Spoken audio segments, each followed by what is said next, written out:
dostanu sám. Ale takhle, ale ještě, kluci, já teda bohužel takhle musím mít 3 body, ale mně stačí takhle jednou rukou se budu opírat. Jardo, Hybel, pojď sem taky. Tak ještě jednou. Josef. Tak tuhle to. Jo, vidíš to. Jarda vyvezme.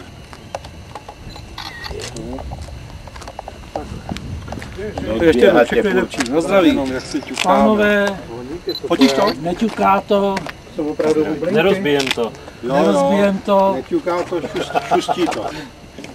tak na zdraví a na polítání pěkný. Na tu stovku. Zdar. Zdar. Zdar! Na tu stovku. Zdar. Zdar! Je to teda suchý, je to... Já jsem tady na Všechově, už tak ahoj.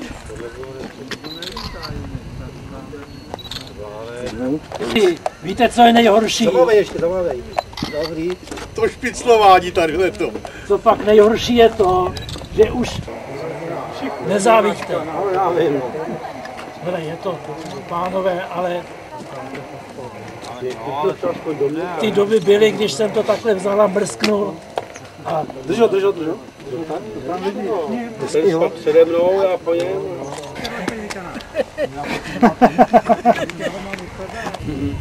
malinkou reakcí se naklonila jako nalevo a teďko jela.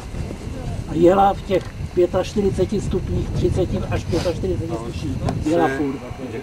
To byly nádherné starty. To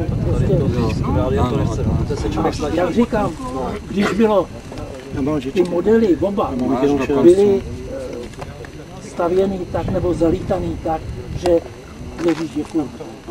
Ještě Jarda přijde se žičku. Počkej.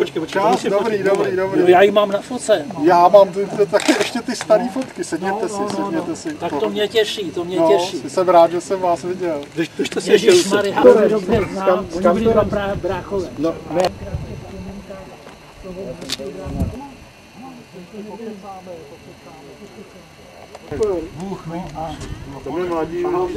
Padlo to jenom rtme. Ne. Já jsem si fotky zapomněl, protože jsem nevěděl.